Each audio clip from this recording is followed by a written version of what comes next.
Hi, and welcome to the Hancock Creative Podcast. I'm Shawn Hancock. And I'm Missy Hancock. And today we're going to give you 29 awesome things to do to spark your creativity. Yes, creative things to do to make life more fun. Because creativity equals fun, damn it. Don't you know that yet? That's the message we're trying to get across here. We're going to pull stories and things that we have done over the years to make life more interesting. And they're hopefully going to be helpful to you. So, what's the first one? So the first one is to pick some music like opera. Yeah. Preferably something that you don't could speak the language, because that's kind of cool. Yeah, it's funner that way. Yeah. But I think that you could, substitute with some mariachi music. Yeah, with a musical or something. Oh, yes. And preferably something you don't know. And then you lip sync it. You crank it up, you lip sync it, you pantomime it. It's better if you have more than one person. Well, yeah, it's way more fun. You could do a mirror, but it's better. It'd be actually pretty entertaining with like several people. Yeah, that's what's fun about doing an opera, because you can sing it to each other and you can each take the parts. And that's awesome. And it's goofy. And it's wonderful. Okay. And you feel stupid, but it makes you feel more creative. Okay, number 2. Pour plaster on your lover's head. Also known as... not the head. Make plaster casts of your face for fun and profit. But it won't be profitable at all. It'll be... Well, unless you're talented at being an entrepreneur. But here's the thing is that you have to do a little research with this, because the reason... because he did not do research. When we did this early on, I still don't think we were dating. Yeah. Well, no, we were dating at this point. No, we were dating, because I would not have let you put... This is what caught you. This was the hook that I used to get you. No, the man shoved straws up my nose. Rubber tubes, not really straws, but like surgical tube, up my nostrils. And we were dating, because I don't think I would have let you do it. Plaster of Paris on your face. Yes. Not knowing how to do it. Yeah. And that's really not how you do it. Well, you did Vaseline my face up, which I would... That was a good thing to do. Yeah, that was. I would have lost some eyebrows. But if you were to do it, I would suggest finding what's called impregnated gauze. No, that's not as fun. I mean, come on. Yes, it is better. Because what happens is when you pull off this big mass of plaster of Paris, the person that you were making a mold of the face, they look like they had a facelift. I look like Jabba the Hutt. I was hideous. It was like the weight of the plaster was pressing down my face. It was like, dear God, who is that person that you just made? Yeah. Well, and I had big old nostrils, bigger than usual because of the tubes. That you put in my nose. So it was beautiful, by the way. But it was fun, and it proved my love for you. And we were dating, because I would not have done it. So, okay, let's do the steps. First, get some impregnated gauze, and you can get that at a hobby store. Yeah, and it's then just gauze you do that like has a couple plaster. of layers of that. Yeah, it's got, just look for it. You'll find it. Okay, and then you can do just straight plaster of Paris on top of that if you want to make it thicker or whatever. And just make sure you leave enough room for the person to breathe. And then make sure you put Vaseline all over their face before you put that on. And be sure that you're always in the room with that person. So you don't leave the room and they have this plaster on their face. That's just cruel. And they die. But also, there are certain types of plaster of Paris that you're not supposed to put on your skin. I did that another time after we were married. He did that on my hand. And I had to sit on the floor because I had to have my hand pointing just the right way. And that burned the heck out of my skin. But I was a trooper. What are you talking about? And remember, it heats up too much for human skin. You're not really supposed to do it. So don't use that kind. Okay, let's move on. I don't know what the difference is. So I don't either, but let's warn the people so we don't get sued. All right. Number 3, that's a good one. This is one that applies to everyone, and everyone already does it, but it does help make you happier and more creative. And that is the 30-second dance-o. Oh yeah, baby. Which is pretty self-explanatory. I don't think we have to define that very clearly. No. Take 30 seconds and dance, and then stop after 30 seconds and go back to what you're doing. But it makes you happy. Next we have play dress up. Number 4 is play dress up. Don a fake nose. You can... I tell you how to make a fake nose. All right. You can just silly. silly putty. Yes, it's a good fake nose. Now, are you, when you're talking about dress up, are you talking about full-grown adults dressing up, or yes, kids? that is kids too, but full-grown adults. Hopefully our audience is adults because it's an explicit podcast. Children shouldn't be listening to us cuss all day long. They might have kids and then have ideas for kids. No, this is for adults, and I'm just saying this is just silly stuff that we've done over the years. I mean, Carrie and I used to do these comedy sketches. And we dressed like old ladies. Granted, we were doing it for a purpose. We were doing skits, and it was fun. But it is super fun to make yourself look like someone else. Number 5, pretend you're a spy. So, ideas, Shawn, on pretending you're a spy. Okay, so here's an idea. It's best to go outside when it's dark, and then you take a flashlight, and you play the flashlight game. I like that game. And what you do is one person gets on one side of the yard, and then everybody else, of course you do this with a group. Since I said everybody else, that sort of tells you. Everybody else gets on the other side of the yard, and the one person on the one side of the yard, they have a flashlight, but they're like blindfolded, or they have their eyes closed.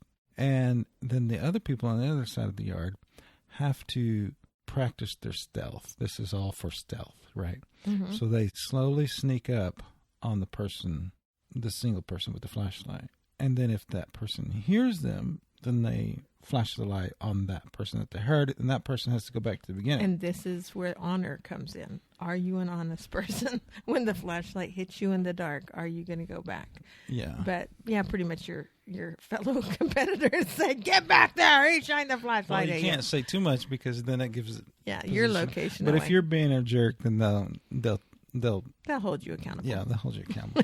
And so that's one game. That's a pretty fun game. Yeah, I like one's that very one. fun. Another one is just observing people in public. Yes. And maybe take notes or whatever. And a lot of times we forget to be observant and observe people in public. So we do this all the time. Yeah, I like to, when customers come into the shop, try to really look them over without them knowing I'm looking them over, and then seeing how many things I can remember about how they looked afterwards. If I was a really, really, really good at drawing people, I would just try to draw them afterwards from memory, but my people aren't that great. So I haven't done that yet, but Shawn probably has. So then when you're in public, when you're watching people watching, really, mm-hmm. then you can create stories about those people in your mind. Excellent. Mind stories. Number 6, scribble art. And my scribble art, Shawn has another one that we'll do later, but my scribble art it's an activity my mom basically did in my entire childhood when I'm bored and should grab something and scribble on the piece of paper and say, color it. And so when you're done, you scribble with a black marker or whatever, and then you fill in all the little holes with colors, and it looks kind of like a stained glass or something. It's really cute and pretty and happy. So I have done that my entire life. Every once in a while when I'm bored, just scribble and color it in. And one time, my favorite part of that is one time we did our whole bedroom floor that way. Our little house had a converted garage, and the floor was concrete. So we scribbled all over it with black paint, and then we filled in all the pieces, and it almost looked like a puzzle with bright colors, and it was so cool. All right, that's all. Okay, and now number 7, make up a recipe. And if you're a person who is like me, not usually in the kitchen, actually probably should stay out, you can go in and make up a recipe. And you have. And I have. And so one time I made this, what I like to call barbecue stir fry. And it was hot because I didn't understand the concept of chili peppers. I had a package of dried red peppers, and he just said, oh, cool. I'll just put this package in here. Yeah, he crinkled up a handful of those things on top of his stir fry. So those were pretty hot. I just threw in a bunch of, things that you would normally find in a stir fry or something, and then put some barbecue sauce in there. And it was not bad had it not been so terribly hot. But our Pakistani neighbor loved them. He did, and he would ask. We gave we both ate very modest servings. And then I told Dan, oh my gosh, Shawn made this stir fry, and I told him, I was laughing, telling him that he didn't understand the concept of hot peppers and those dried peppers. And I told him the story, and he goes, you got any of that left? And I was like, oh, Yeah, you want it? And for years, when he was our neighbor, every once in a while he'd say, Shawn hadn't made any more of that stir fry, has he? And so, like, no, it was terrible. I love it. It was so great. Awesome. Make some more. So there you go. Make up your own recipe. I suggest you make something else besides that. But. Well, yeah, that wouldn't be making up their own recipe. Okay. Number 8.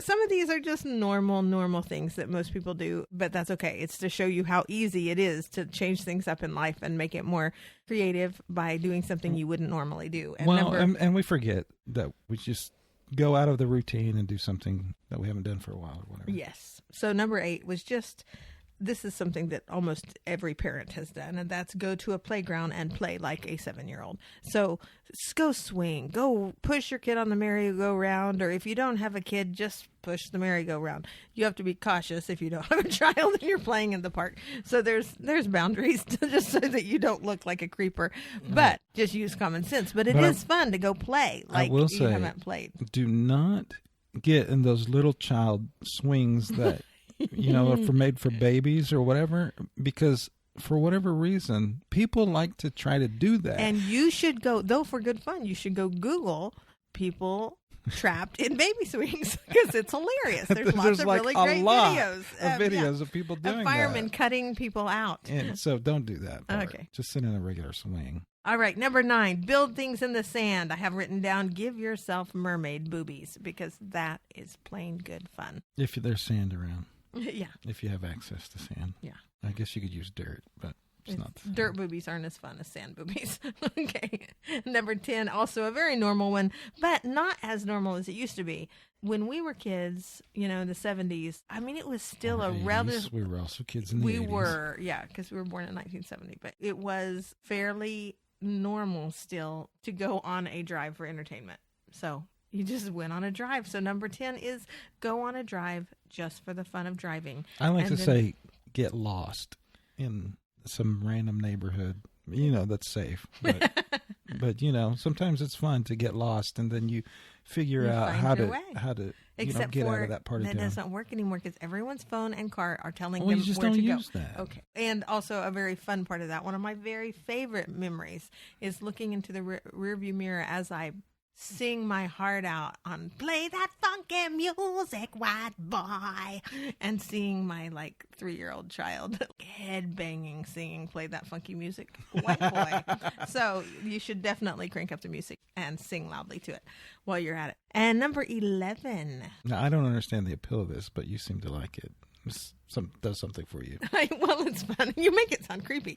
Go explore cemeteries, because cemeteries are freaking awesome. You can look at the tombstones. You see people's stories. You could see, they lost a child who was only 4 years. It's fascinating. It's really sad. fun. And but it's also interesting. And it's better at night, though, right? No, but they are brilliant. Cemeteries are absolutely gorgeous places to walk for exercise too. My friend and I used to do that on her lunch hour, and we'd go walk in the cemetery, and it was really fun. And we have some friends who do this regularly for dates, and they're really not very weird at all. They're wonderful, but they're very creative, fun, artsy people. But they go on dates to cemeteries just because they like the adventure of it. And they like history. Lay out the picnic blanket on top of somebody's grave. I don't know about that. I didn't ask it. Number 12. This is one of your favorite things to do, Shawn, and The Office may have commemorated this, but you did it before The Office. I did. So I did it for a long time. But you play The Floor is Lava. If you're not familiar with The Floor is Lava, you pretend like the floor is lava, and you try to get from one side of the room to the other, or you try to get from where you are all the way around the room to where you started, and without touching the floor, which means that you can climb over furniture, or if you have a messy home, it helps because you have things on the floor and you can step on those things, but you can't step on the actual floor itself. So our children, before we've caught them, I mean, they'll grab pillows and give themselves stepping stones. No, you can grab something and throw it, if you need to. And one time I did it where I worked in the office, and we had several desks, and this was like this big room that we were all, several people were working in. So I was climbing on other people's desks while they were working. And then at one point, and I was really proud of myself. At one point, right next to the door, there was a basketball. And so I had to like step on the basketball and like work the basketball across and hang on to the door. You know, the little arm that you push the door open with. Yeah. And that was pretty awesome. You were like a circus performer. Yeah, like a performer. Yeah. So there you go. There's another fun thing you can do when you're bored. All right. And to make life more fun. Number 13, improv games. Improv games are pretty much the greatest things ever.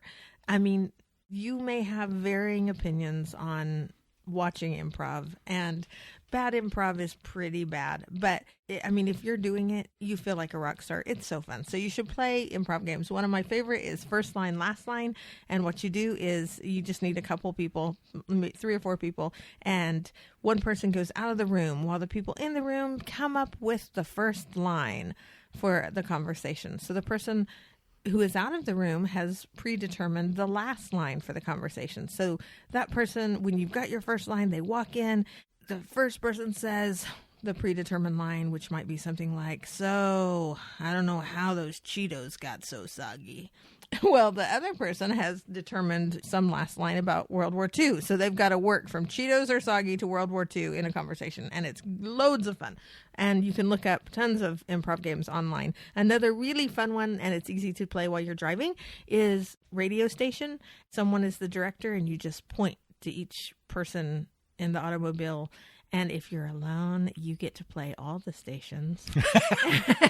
and you like just, a crazy person. And that person, and you're just. Now, are these singing stations? It can be talk singing radio? stations. It can be talk radio. I think it's funnier with talk radio because you jump from someone and it's better, talking about Italian cooking. It's better if they're like, if they start the sentence like in the middle of the sentence, like Yes. you just switch to that, or in the middle of a song Yes, or something. exactly. And Not at the beginning, but into it Yeah. a little bit. yeah, you get And really then good, when and it's when you hilarious. change the station, one person has to shut up immediately, Yes. and the other person has to start immediately. Yes.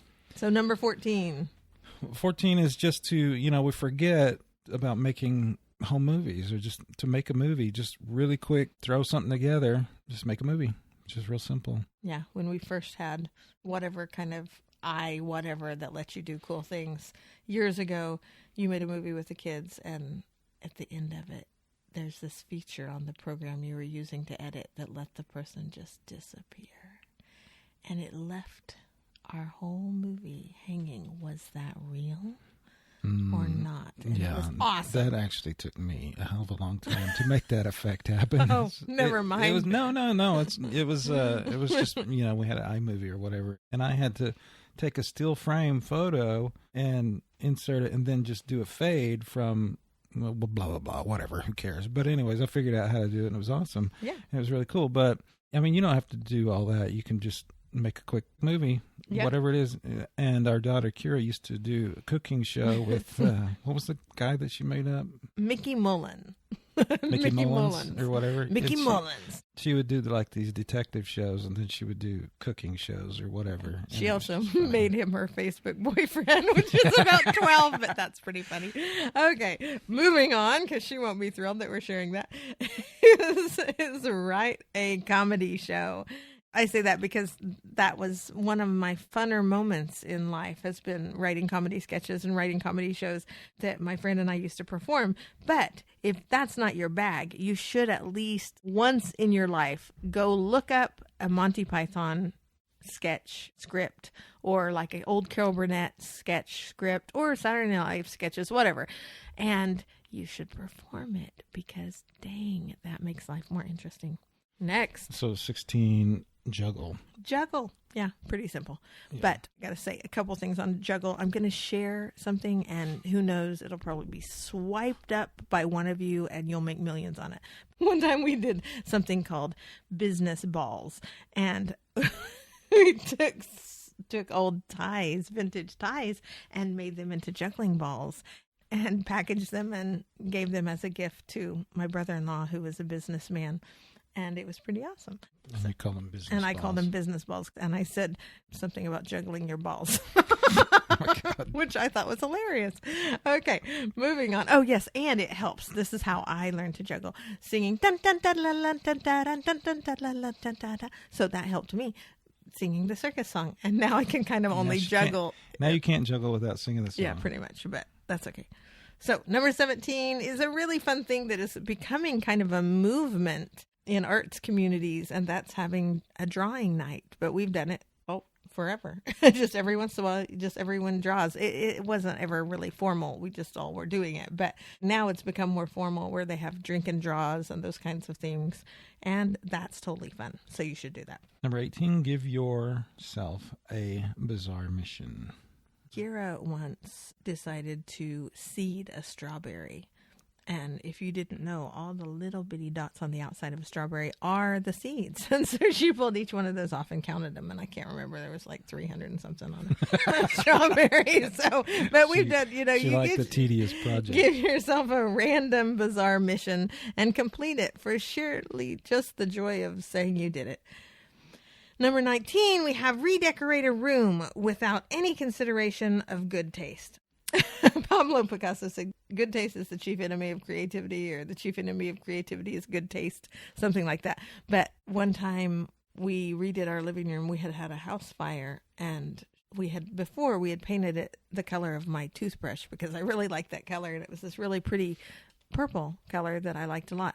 But then after the fire, Shawn upped the game, and I wanted our house fire. Yeah, Shawn upped the game. I wanted to go back to my purple, and he said no, and he designed harlequin diamonds, 2 shades of lime green and 2 shades of purple, and then we had red furniture, and on no planet does this come off as quote unquote good taste, but it was a freaking awesome living room. It was pretty magical. It was pretty fun. Yeah. So do that. Throw out supposed to's and just design a room the way that feels right to your soul. Number 20, something that if you do not do or have never done, everyone should do it once. And that is write a poem, because it makes you feel better. And don't worry, if it's more fun for you for it to rhyme, then make it rhyme. But don't feel like you have to make it rhyme. And don't make it a thing. Just something that's just fun. Exactly. Make it fun. Yes. Number 21 is you have it down as games with color. It's this game where you think about a color and you say, what sound does that color make? Like the color red. What sound does red make? Ah! That's what I'm thinking. I don't know what color. And then, and then you can go on to say. You do move. Oh, yeah. So you go on, and go beyond that, like, what shape is this sound? And you might draw the shape, but you're going to do a teardrop or something, which is, you don't do that. Yeah. Do something, like actually listen to the sound. Or draw its shape. And draw the shape. Or do, whatever. Or what movement? How would you do an interpretive dance to that sound? Or do an interpretive dance to blue. There you go. What movement does blue look like? That sort of thing. So, number 22 is the What Would You Do game, because this is fun, and Shawn's got a good story. Yeah, I have a story about the What Would You Do game. A friend of mine and I used to play the What Would You Do, and it's basically this: what would you do if a semi ran into the side of your house? And you really think about it. Okay, if a semi ran into the side of my house, first thing I would do is go and see what happened, and then I'd find out if that person was hurt or blah, blah, blah. And sometimes it could be crazy or whatever. That sounds traumatic or whatever. Or what would you do if there was a Godzilla-type monster coming after you down your street, and then you'd say, I'd run and I would do this, or then I'd try to find something to kill it with. And so you're really kind of building a story or whatever. So my story that, I was trying to play this with a former girlfriend of mine, and we were on a float trip down the Illinois River, and I had my hand in the water, and I said, what would you do if a shark came up and bit my hand off? And she said, there's no sharks in freshwater. And I broke up with her. No imagination, my friends. No imagination. I was like, that's it. We're done. And I found out later that there are freshwater sharks. Yeah. In Nicaragua, there's freshwater sharks, and probably other parts of the world. But, she's like, there's no shark. Number 23. Number 23 is a game that will probably get, cease and desist letters for saying it because someone copyrighted it, even though that's BS because everyone's been playing this game for years and years and years, and you shouldn't be able to own it. But that is Would You Rather. And so Would You Rather is probably something you already know about. My favorite one, and it's disgusting, is Would You Rather. And what I like about Would You Rather is you can pose a really gross and disgusting question, and you can't not answer it because it's not an option to say neither. But that question is, would you rather eat a popcorn bowl full of boogers or drink a gallon jug of snot? And that one, makes you want to throw up and makes you go, oh, God. Because then you got to think about these things. Yes, you do. And if you're eating a bowl full of boogers, which you always get the you're question, you're gonna get boogers all stuck to your teeth, and it's like maybe the roof of your mouth, and that can't be pleasant. Whenever I've asked the kids this question, though, they say, "Are they my boogers, or are they someone else's boogers? Is this my snot?" And it is a good question. So anyway, would you rather? I always let them determine. I don't pick that for them. I don't think I could do this snot. Although it takes longer to eat boogers. Yeah. And so that's really disgusting. And I'm sorry because it's very juvenile and you've probably unsubscribed It always comes down to that. You could do some sophisticated thing, but at some point somebody's talking about boogers and snot or something. It's true. It's true. But it's fun. So number 24 is one of Shawn's favorite games. Well, it's a stretch to call it a game, but it's the texture game. And what you do is that you stare at some textured wall or something that's textured, and you look and you find the characters or the faces or the creatures. It's almost like, finding shapes in clouds, but it's finding characters in texture. Yeah. And it's pretty neat. You once drew a mallard duck with World War II gear. Oh yeah, so I was looking at a tree and the leaf pattern in the tree, and it was kind of a silhouette. It was sort of silhouetted, the sun was going down or whatever, and I saw very clearly a duck wearing one of those World War I British helmets. How they kind of almost look like symbols or something. I don't know what I'm talking about. And then they had a gun, so it was like this duck in World War I or something. It was kind of cool. So you drew it, and it was awesome. Well, it's a good way to find characters, if you're doing character development. I don't know. And now, it's Shawn's Scribble game. Okay, so 25. The Scribble game is that you just loosely scribble something, and then you give it to someone else, and they have to draw something out of that. They have to connect the lines and make it look like, turn it into something. And this is one. And then they scribble something and give it to you. And give it to you, you do the same thing. And this is a game we play all the time at our house because it's really fun. And 26 is just to pick random objects and balance them. It's sort of like juggling.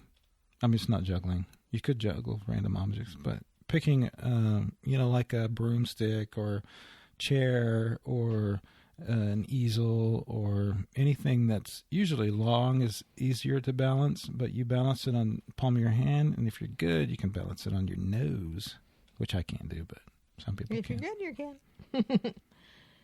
Number 27. Hang upside down and imagine the ceiling is the floor. Yeah. Have you done that? I haven't, so you should talk about this. So you hang upside down, like just whatever, off the couch or the bed or whatever, and then you stare at the ceiling and imagine that that's the floor and that you can walk. So what would you'd have to step over the doorway, and I don't know, it's kind of cool. Probably walk through your house. Probably better if you're drunk or something. I don't know, but that's not how you played it. No, so. I don't need that. I find amusement in just about anything. Okay. And 28, the and complicated then game. How would you have to avoid the ceiling fan, because you might cut your legs off or something. I don't know. The cross your eyes dot game. You're going to have to explain this one too. This is a little complicated. I can't this do is it. High level stuff right here. So what you do is you make 2 dots on a page, and then you cross your eyes until those 2 dots come together in the middle to form 1 dot.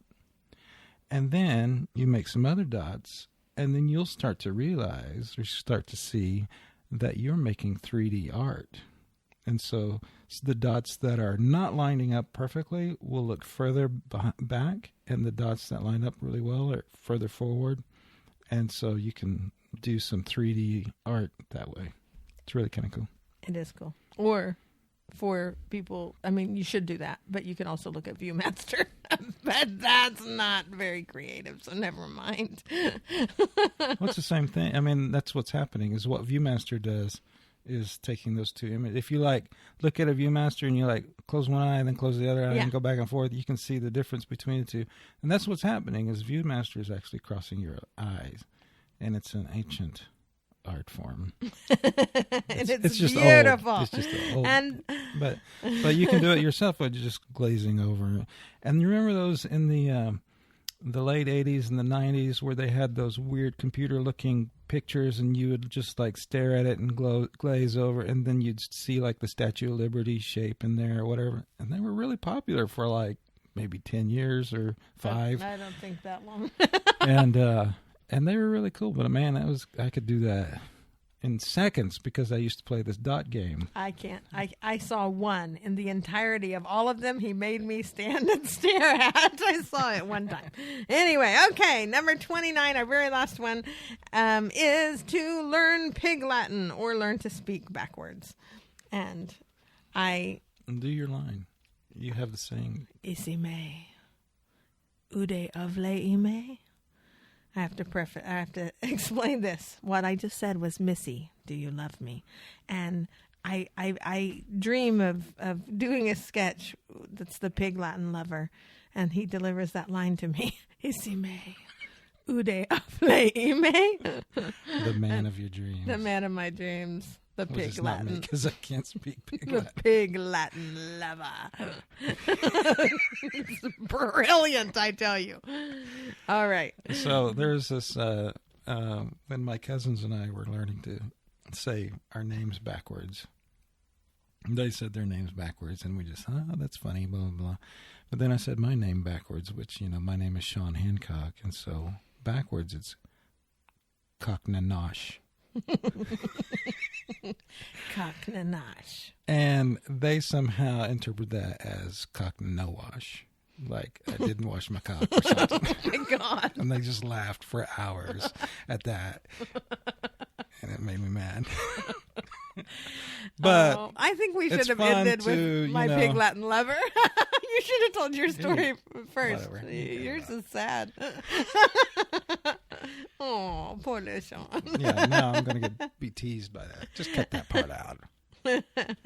Well, so these are ours, and I hope we didn't bore you to tears sharing them, but everyone has their own. But what you can do is pick some of these that sounded fun to you and start when you find yourself bored, when you find yourself like life is getting a little dull, do something like one of these exercises, and then slowly just use them as a jumping off point for creating your own. Train your brain. Have fun through creativity.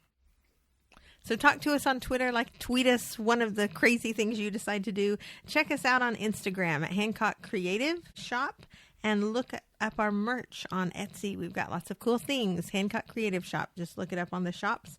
If you are in Oklahoma, stop by and see us. We're in Guthrie, Oklahoma on 2nd Street, 116 South 2nd. And we want to thank Vinton for recording us today and doing all the magic that he does. He's awesome. You can check out another podcast that he's working on right now is about Hamilton the musical. And you can find both ours and the Hamilton one at graphocast.com. And if you're on iTunes, give us a review because that helps us out. Last but not least, we want to thank Gabriel Knight, our son, for providing the music at the beginning and the end. Thank you so much for listening. Go be creative.